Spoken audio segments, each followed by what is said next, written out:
नमस्कार, आप देख रहे हैं दी एंगल। मैं हूं आपके साथ एकता राठौर। चलिए नजर डालते हैं इस वक्त की सुर्खियों पर।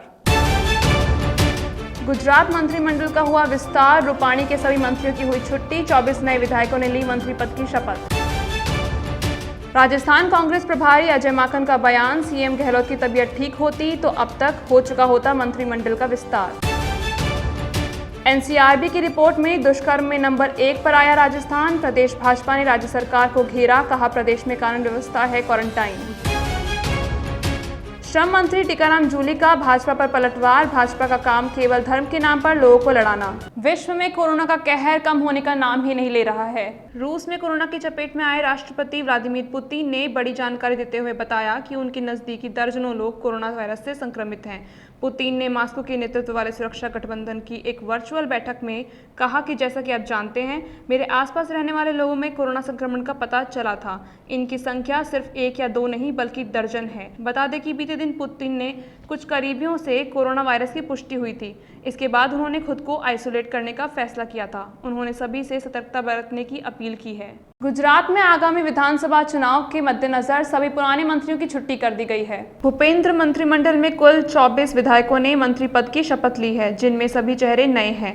10 विधायक कैबिनेट मंत्री और 14 राज्य मंत्री बनाए गए हैं। वहीं रूपाणी मंत्रिमंडल के सभी मंत्रियों की छुट्टियां करने पर प्रदेश भाजपा में अंदरूनी कलह और बढ़ गई है। उत्तर प्रदेश में अगले साल विधानसभा चुनाव होने हैं। इसके लिए आम आदमी पार्टी भी काफी सक्रिय हो गई है। आज दिल्ली के उप मुख्यमंत्री मनीष सिसोदिया ने लखनऊ में प्रेस कॉन्फ्रेंस करते हुए बड़ा ऐलान किया है। सिसोदिया ने कहा कि अगर यूपी में आम आदमी पार्टी की सरकार बनी तो प्रदेश की जनता को 300 यूनिट फ्री बिजली दी जाएगी। वहीं सिसोदिया ने इस बात की जानकारी ट्विटर के माध्यम से भी दी। उन्होंने कहा कि प्रदेश के किसानों के बकाया बिजली बिल भी माफ किए जाएंगे। राजस्थान कांग्रेस प्रभारी अजय माकन ने आज प्रेस कॉन्फ्रेंस को संबोधित किया। राजस्थान में मंत्रिमंडल विस्तार को लेकर उन्होंने कहा कि यदि मुख्यमंत्री अशोक गहलोत की तबीयत ठीक रहती तो अब तक कैबिनेट का विस्तार हो गया होता। कुछ चीजों पर कुछ समय के लिए ब्रेक लगा हुआ है, लेकिन रोडमैप पूरा तैयार है। वहीं वेद प्रकाश सोलंकी के मामले को लेकर माकन ने कहा कि हमने उनकी रिपोर्ट ली है और उसे देख रहे हैं। परिवहन मंत्री प्रताप सिंह खाचरियावास ने कॉन्फ्रेंस कर भाजपा पर निशाना साधा है। इस दौरान उन्होंने कहा कि बीजेपी ने 2.5 सालों में विपक्ष की भूमिका भी ठीक से नहीं निभाई है। वहीं बीजेपी के नेता सदन में भी झूठ बोलते हैं। जब वे लोकतंत्र का अपमान करेंगे तो राजस्थान की जनता उन्हें माफ नहीं करेगी। वहीं गुलाब चंद कटारिया के महाराणा प्रताप वाली टिप्पणी को लेकर उन्होंने कहा कि कटारिया जी महाराणा प्रताप के लिए बोले, लेकिन इनकी पार्टी के किसी भी नेता ने इस मामले पर जुबान नहीं खोली। देखिए, पिछले 2.5 वर्षों में राजस्थान की भारतीय जनता पार्टी विपक्ष की भूमिका नहीं निभा पाई। भारतीय जनता पार्टी कोई बड़ा आंदोलन नहीं कर पाई। बीजेपी से लोग उम्मीद कर रहे थे कि कर्मचारी, व्यापारी, मजदूर, किसान, विद्यार्थी सबके लिए आवाज उठाएगी। बीजेपी फेल हो गई।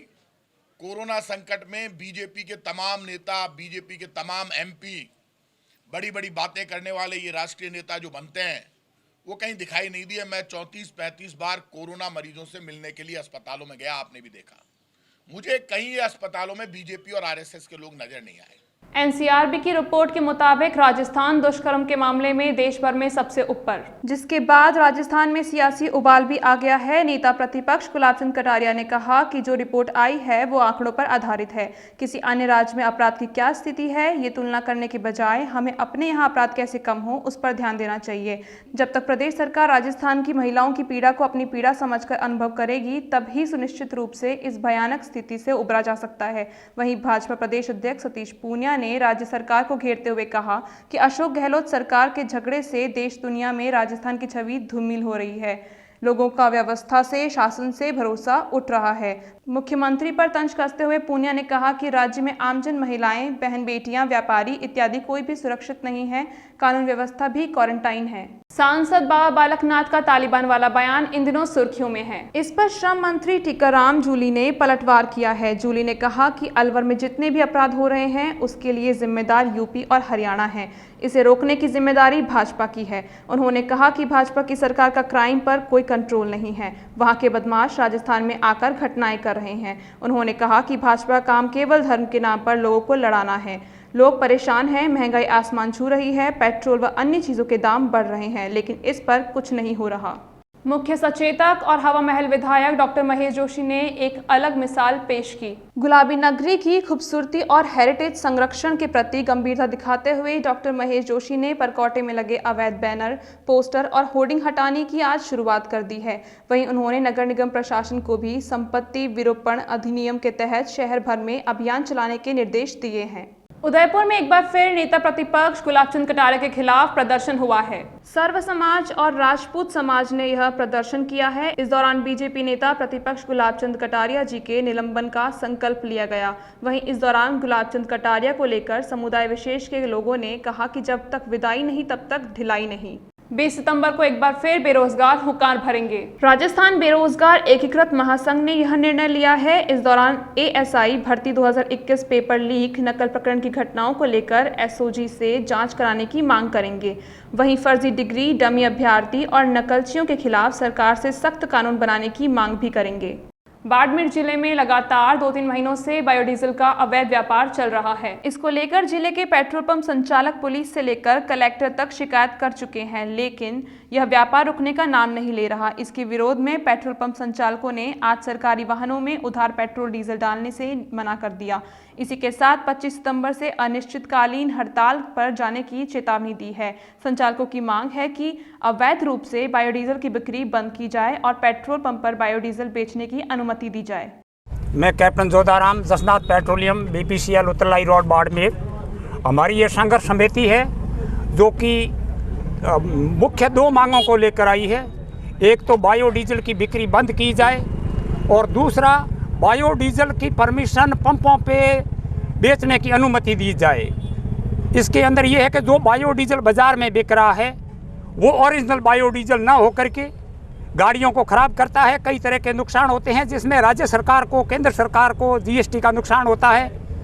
और दूसरे जो लोग हैं इसके अंदर शामिल है वो पंपों के ऊपर जो भी कर्मचारी थे उनको कम करने पड़ रहे हैं। 80% तक बिक्री बंद हो गई है हर एक पंप की, इसीलिए वहाँ से कर्मचारी निकालने पड़ रहे हैं। तो ये हमारे 2 ही मांगे हैं, बायोडीजल की बिक्री को बंद किया जाए। प्रदेश भर में आज लोक देवता बाबा रामदेव जयंती और तेजादशमी मनाई गई। मंदिरों में सुबह से भक्तों का तांता लगा रहा। वहीं जयपुर के मानसरोवर स्थित वीर तेजाजी मंदिर में भी भगवान का अभिषेक कर भोग लगाया गया और देश में खुशहाली, सुख समृद्धि की कामना की गई। इस कड़ी में कोरोना के खात्मे के लिए भी विशेष आराधना की गई। कोरोना महामारी के चलते इस बार तेजादशमी के मेले का आयोजन निरस्त किया गया है। वहीं शास्त्री नगर नाहरी का नाका स्थित बाबा रामदेव मंदिर में सुबह पंचामृत अभिषेक, श्रृंगार झांकी और ध्वजारोपण का आयोजन हुआ। इसके बाद बाबा को नवीन पोशाक धारण कराई गई। बाबा को फूल बंगले में विराजमान कर भोग आरती का आयोजन हुआ। आज के लिए बस इतना ही। अगर आपको हमारा चैनल पसंद आया हो तो लाइक, शेयर एंड सब्सक्राइब जरूर करें।